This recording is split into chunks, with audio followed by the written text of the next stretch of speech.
Nobody believed the girl was blind. Not at first. They said she was pretending because no one could shoot like that without seeing. Men traveled for miles just to watch her stand in the middle of the dusty street, revolver hanging low beside her leg, face calm as death itself. Someone would toss a coin into the air. Bang! The coin would split before it hit the ground. The crowd would erupt. Whiskey glasses slammed against wooden tables. Cowboys cursed under their breath. Gamblers lost money betting against her. And every single time, the same questions spread through the town like wildfire. How the hell did she do it? But nobody knew the truth. Nobody knew that the greatest sharpshooter in the Wild West had never seen a sunset, never seen a horse, never even seen her own reflection. And the terrifying part was this: she didn't miss. Ever. The year was 1878. The West was still wild enough for bodies to disappear without questions. Small towns were ruled by fear. Railroads were swallowing deserts whole, and gunslingers became legends faster than priests could bury them. In a forgotten mining town called Black Hollow, where dust storms rolled through like ghosts and every saloon smelled of blood and tobacco, a little girl named Abigail Reed lived in silence. She was born blind. Her mother died giving birth to her, and her father, Samuel Reed, was a broken man long before the whiskey finished the job. He worked as a gunsmith during the day and drank himself unconscious every night. People pitied the child. Blind children didn't survive long out there, not in the West. But Abigail was different. While other children played in the streets, she sat quietly outside her father's workshop, listening. That was what frightened people most about her. She listened too carefully. She could recognize boots by their footsteps, tell whether a horse was injured from the sound of its breathing. She knew who was lying before they finished speaking. At 7 years old, she could identify every customer who entered the workshop without hearing their names. "Sheriff Cole," she'd say softly. The sheriff would freeze. "How'd you know it was me?" "You drag your left foot when you're nervous." And she was always right. The townsfolk whispered about her constantly. Some called her gifted, others called her cursed. Then came the day everything changed. Abigail was 9 years old when 3 outlaws rode into Black Hollow just after midnight. The Barrett Brothers, murderers, bank robbers, men who nailed victims to barn doors for amusement. The town sheriff tried stopping them. He died in the street with half his face missing. People locked their doors. Candles went dark. Nobody moved. But the Barrett brothers weren't there for money. They wanted Samuel Reed. Because Samuel had once built custom revolvers for them, then secretly helped federal marshals track them down. Traitory in the Wild West only ended one way: with blood. The brothers kicked open Samuel's workshop door and dragged him into the street, while Abigail hid beneath the floorboards. She heard everything: the punches, the screaming, bones cracking. One of the brothers laughed while another poured oil across the workshop floor. Then came the sound Abigail would remember forever: a match striking. The building exploded into flames. Samuel Reed died begging for his daughter's life. But the outlaws never found her. Hidden beneath the floorboards, Abigail listened as the fire consumed everything she had ever known. And something changed inside her that night. Something cold. Something patient. The next morning, Black Hollow buried the dead. Nobody noticed the blind girl had disappeared. For 3 years, Abigail wandered the frontier alone. People still argue about how she survived. Some say a traveling preacher took care of her. Others swear she ran with Apache scouts through the desert. A few claim she lived with wolves in the mountains. The truth was stranger. A retired bounty hunter named Ezekiel Graves found her stealing scraps behind a saloon in New Mexico. Graves was old, dangerous, and half insane from years of killing men for money. He noticed something unusual immediately. The girl could hear things no normal person could. He tested her. He tossed a pebble into the darkness. Without hesitation, Abigail pointed directly at it. Then he threw another, and another. She found every single one. Graves stared at her for a long time before finally asking, "Girl, can you shoot?" Abigail answered softly, "I don't know." That night changed history. Because Ezekiel Graves decided to teach a blind child how to kill. At first it seemed impossible. Abigail couldn't aim, couldn't track movement, couldn't even hold the revolver steady. But Graves noticed something terrifying. She learned through sound, fast, faster than anyone he had ever seen. Most gunfighters watched hands. Abigail listened to breathing. Most men reacted after seeing danger. She reacted before danger moved. Graves blindfolded himself during training to understand her world. He realized sight actually distracted people. Gunfighters relied too much on their eyes. But Abigail relied on instinct, precision, hearing. The world spoke to her in ways others could never understand. Every boot scraped differently. Every heartbeat carried emotion. Fear had a sound. So did hesitation. By age 13, she could shoot candles out in complete darkness. By 14, she could hit rattlesnakes by listening to their movement in sand. At 15, Ezekiel Graves stopped sleeping comfortably around her because he realized something horrifying. The girl no longer needed a teacher. One night beside a campfire, Graves asked quietly, "Why do you really want to learn this?" Abigail sat silently for a moment. Then she spoke the names: Elias Barrett, Thomas Barrett, Jacob Barrett. The old bounty hunter's expression changed instantly. "You're hunting them. They murdered my father." Graves looked into the fire. "The Barrett brothers are monsters. So am I."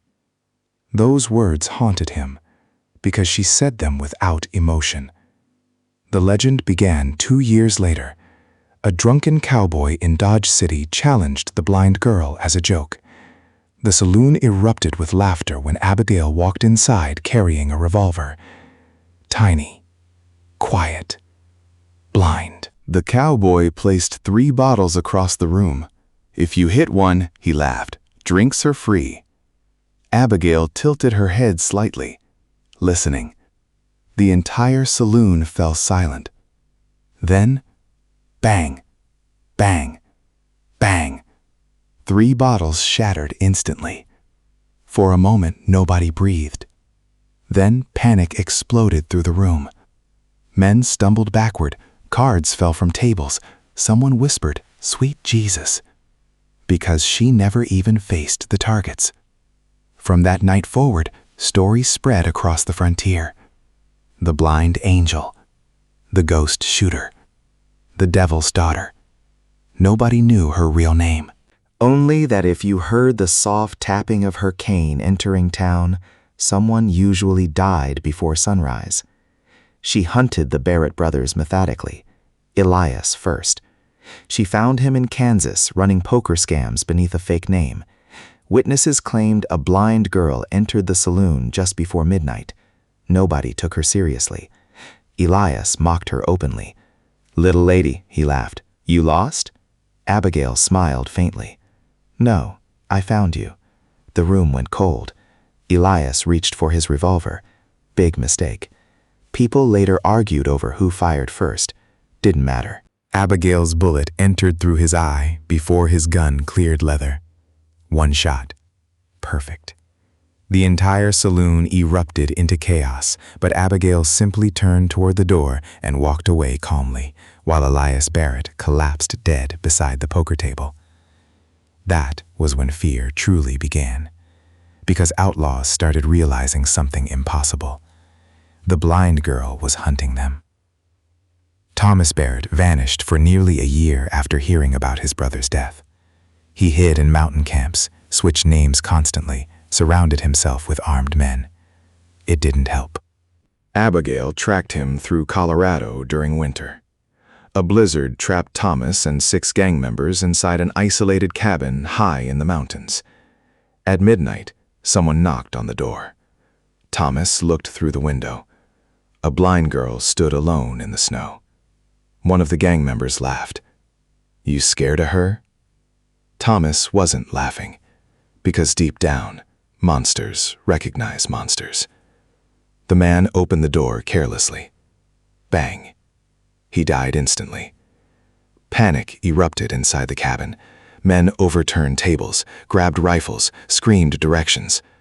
But Abigail had already disappeared into the blizzard. Then the shooting started. Not random shooting, precise shooting. Every bullet found someone. A cough in darkness. Bang. A floorboard creaked. Bang. A man whispered prayers beside a window. Bang. By sunrise, 6 bodies covered the cabin floor. Only Thomas remained alive, shivering, bleeding, terrified. When Abigail finally entered the cabin, Thomas pointed his revolver with trembling hands. "How?" he whispered. She stepped closer, slowly. "I hear everything." Then she shot him through the throat. The Barrett brothers were nearly extinct. Only Jacob remained. And Jacob Barrett was the worst of them all. Unlike his brothers, Jacob was intelligent, cruel, patient. He spent years building one of the deadliest outlaw gangs in the territory. Railroads feared him. Sheriffs avoided him. Entire towns paid protection money just to survive. When he learned his brothers were dead, he became obsessed with Abigail. Not afraid, obsessed. He wanted to understand her. How does a blind girl become death itself? He asked repeatedly. So Jacob did something no one expected. He hunted her back. The chase lasted 8 months. Across deserts, forests, frozen plains. Bodies followed wherever they crossed paths. Jacob's men died mysteriously at night, often before realizing Abigail was nearby. But Jacob always escaped. Barely. Then came the train massacre. A passenger train traveling through Arizona vanished near Red Canyon. When authorities finally located it, the scene horrified even hardened lawmen. 23 dead. Most were Jacob's gang members. The survivors spoke about a nightmare. They said a blind girl moved through the dark train cars like a ghost, shooting men by sound alone, while passengers hid beneath seats, praying not to breathe too loudly. One survivor claimed Abigail reloaded calmly while bullets flew around her. Another swore she could hear heartbeats. But Jacob escaped again. And now he was angry, really angry. He sent messages across every saloon west of Texas. $1,000 for the blind girl alive. 500 dead. Suddenly, Abigail became the most hunted woman in America. Bounty hunters tracked her constantly. Gunfighters challenged her for fame.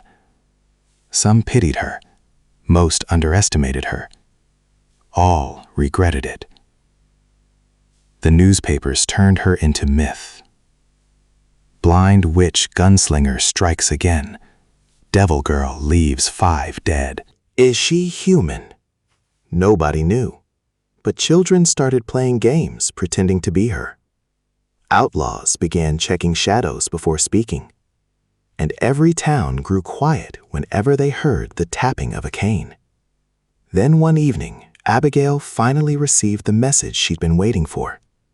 Jacob Barrett wanted a final duel. Black Hollow, the town where her father died. Midnight. Come alone. People begged her not to go. It's a trap. Of course it was a trap. Jacob Barrett had 50 armed men waiting in Black Hollow. Rooftops covered with rifles. Shotguns behind windows. Killers hidden in alleys. But Abigail went anyway, because revenge doesn't care about odds. The town looked exactly as she remembered. Dust, wind, silence. Only now it smelled like death waiting patiently. Jacob stood in the middle of the street beneath the moonlight. "You took my brothers," he called out. Abigail stopped walking. "And tonight," Jacob continued, "I take you." The rooftop shifted, gunmen preparing. Abigail smiled slightly. "You talk too much." Jacob's expression darkened. Then everything exploded. Gunfire erupted from every direction. Windows shattered. Wood splintered. Men screamed. But Abigail moved differently than normal people. Calm, fluid, precise. She didn't dodge bullets by seeing them. She listened. Every trigger pull carried sound before the shot. Every movement betrayed position. Bang. A rooftop sniper died instantly. Bang. Another man fell from a window. Bang, bang. 2 more collapsed behind barrels. Chaos consumed the street. Jacob's gang panicked because they realized the impossible truth too late. Darkness helped her. Smoke helped her. Fear helped her. The more confused they became, the deadlier she grew. Witnesses later described it like watching death dance through gunfire. Abigail moved steadily through the town while bodies dropped around her. One outlaw hid silently behind a horse trough for nearly 5 minutes before relaxing slightly. Then Abigail turned and shot him directly through the chest. She heard him breathe. Another killer removed his boots to move quietly. Didn't matter. She heard his heartbeat. Within minutes, Black Hollow became a graveyard. Only Jacob Barrett remained alive. He stood alone in the center of town, surrounded by corpses. For the first time in years, Jacob Barrett looked afraid. Abigail walked toward him slowly, revolver lowered beside her leg. "You burned my home," she said quietly. Jacob raised his weapon with shaking hands. "You're a freak." "No," Abigail whispered. "I'm justice." Jacob fired first. Too slow. Abigail's bullet struck his shoulder, spinning him sideways. He screamed and fired wildly again. Missed. She stepped closer. Another shot shattered his knee. Jacob collapsed into the dirt, crying out in agony. "You could have killed me already," he gasped. Abigail stopped a few feet away. "Yes." "Then why haven't you?" For the first time that night, emotion cracked through her calm voice. "Because I wanted you afraid." Silence filled the street. Wind rolled dust across dead bodies. Jacob stared upward at the blind girl standing over him and finally understood something horrifying. She never hunted revenge. She hunted fear. The same fear he gave others. The same fear her father felt burning alive. Jacob began laughing weakly through the pain. "You know what's funny?" he coughed. "After all this, you still can't see me." Abigail tilted her head slightly. Then she smiled. "I don't need to." Bang. The shot echoed across Black Hollow. And just like that, the Barrett brothers were gone forever. By morning, Abigail Reed had disappeared again. Some say she rode west toward California.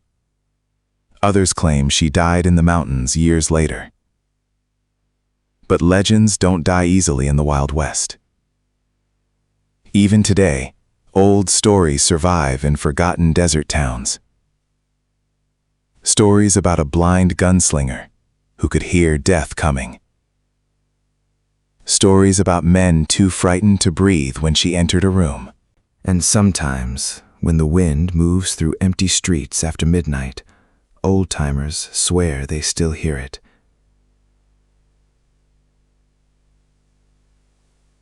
A cane against wooden boards, slow, patient, getting closer. And somewhere in the darkness,